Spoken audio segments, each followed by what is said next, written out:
लीजिए सुनिए सूर्यकांत त्रिपाठी निराला के लिखे उपन्यास बिल्लीसुर बकरीहा का भाग 15 मेरी यानी समीर गोस्वामी की आवाज में। कार्तिक की चांदनी छिटक रही थी। गुलाबी जाड़ा पड़ रहा था। सबन जाति की चिड़ियां कहीं से उड़कर जाड़े भर इमली की फुनगी पर बसेरा लेने लगी थी। उनका कलरव उठ रहा था। बिल्लीसुर रात को चबूतरे की बुर्जी पर बैठे देखते थे। पहले शाम को आसमान में हिरनी हिरन जहां दिखते थे, अब वहां नहीं है। बिल्लीसुर कहते थे, जब जहां चरने को चारा होता है ये चले जाते हैं। शाम से ओस पड़ने लगी थी, इसलिए देर तक बाहर का बैठना बंद होता जा रहा था। लोग जल्द जल्द खा पी कर लेट रहते थे। बिल्लेसुर घर आए। मन्नी की सास ने रोज की तरह रोटी तैयार कर रखी थी। इधर बिल्लेसुर कुछ दिनों से मन्नी की सास की पकाई रोटी खाते हुए चिकने हो चले थे। पैर धोकर चौके के भीतर गए। मन्नी की सास ने परोसकर थाली बढ़ा दी। सास को दिखाने के लिए बिल्लेसुर रोज अग्रासन निकालते थे। भोजन करके उठते वक्त हाथ में ले लेते थे और रखकर हाथ मुंह धोकर कुल्ले करके बकरी के बच्चे को खिला देते थे। अग्रासन निकलने से पहले लोटे से पानी लेकर 3 दफे थाली के बाहर से चलाते हुए घुमाते थे। अग्रासन निकालकर टुनकियां देते हुए लोटा बजाते थे और आंखें बंद कर लेते थे। वो कृत्य आज भी किया। जब भोजन करने लगे तब सास जी बड़ी दीनता से खींसे काढ़कर बोली, बच्चा अब अगहन लगने वाला है, कहो तो अब चलूं। फिर खांस कर बोली, वो काम भी तो अपना ही है। कौर निकलकर गंभीर होते हुए मोटे गले से बिल्लेसुर ने कहा, हाँ वो काम तो देखना ही है। वही कह रही थी। कुछ आगे खिसककर सास जी ने कहा, कुछ रुपए अभी दे दो, कुछ बाद को, ब्याह के 2-3 रोज पहले दे देना। रुपए के नाम से बिल्लेसुर कुनमुनाए, लेकिन बिना रुपए ब्याह न होगा ये समझते हुए एक पख लगाकर ब्याह पक्का करने लगे। कहा, अभी तो अम्मा किसी पंडित से बिचरवाया भी नहीं गया, ना बने तो। बच्चे की बात। पूरे विश्वास से सिर उठाकर मन्नी की सास ने कहा, उसमें जब कोई दोख नहीं है तब ब्याह बनेगा कैसे नहीं। बच्चे वो पूरी गऊ है। और उसका ब्याह वो अब तक होने को रहता। राम खिलावन आए परदेश से, उल्टे पांव लौट जाना चाहते थे, हाथ जोड़ने लगे, चाची ब्याह करा दो, जितना रुपया कहो देंगे।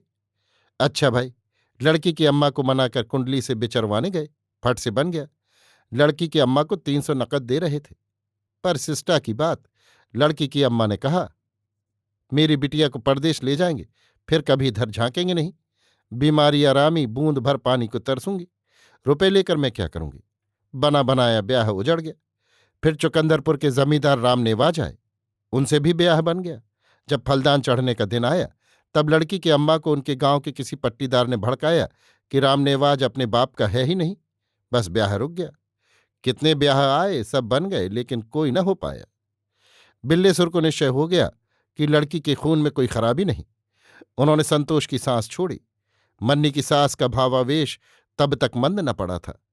बंगालिन की तरह चटक कर बोली, अब तुमसे कहती हूं, हमारे अपने हो, सैकड़ों सच्ची झूठी बातें न गढ़ती तो वो राण तुम्हारे लिए राजी न होती। बिगड़कर बिल्लेसुर बोले, तुम तो कहती थी बड़ी भली मानुस है। कहने के लिए बच्चा ये भले मानुस सबको कहते हैं, लेकिन कैसा भी भला मानुस हो अपनी चितकौड़ी को पट होते देखता है। फिर वो 10 बिस्वे वाली तुम्हारे यहां कैसे लड़की ब्याह देती। उसको समझाया कि दुर्गादास के सुकुल है, परदेश कमा के आए हैं। कहो कि एक साथ गिन दे तो ऐसा ना होगा, धीरे धीरे देंगे। आखिर कहाँ जाती, मान गई।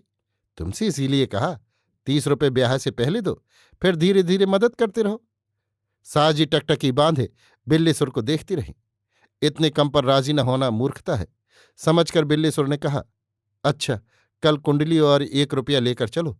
3-4 दिन में मैं पंडित से आकर पूछूंगा कि कैसा बनता है। 1 दफे नहीं बच्चा, 10 दफे, लेकिन जब आना तब 15 रुपये लेते आना, कम से कम। गंभीर होकर बिल्लेसुर उठे और हाथ मुंह धोने लगे। मन को समझाती हुई सास जी भोजन करने बैठी। भोजन के बाद दोनों लेटे और अपनी अपनी गुत्थी सुलझाते रहे।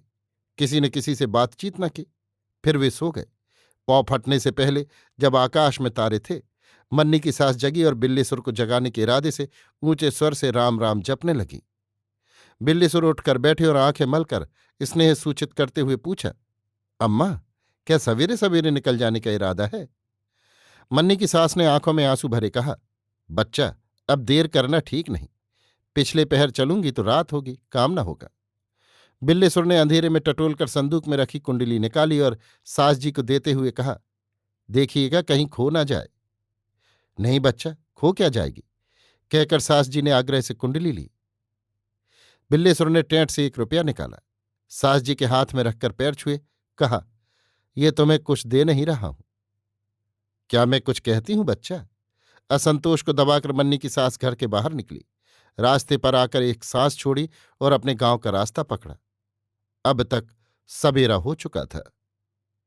अभी आप सुन रहे थे सूर्यकांत त्रिपाठी निराला के लिखे उपन्यास बिल्लेसुर बकरिहा का भाग 15, मेरी यानी समीर गोस्वामी की आवाज में।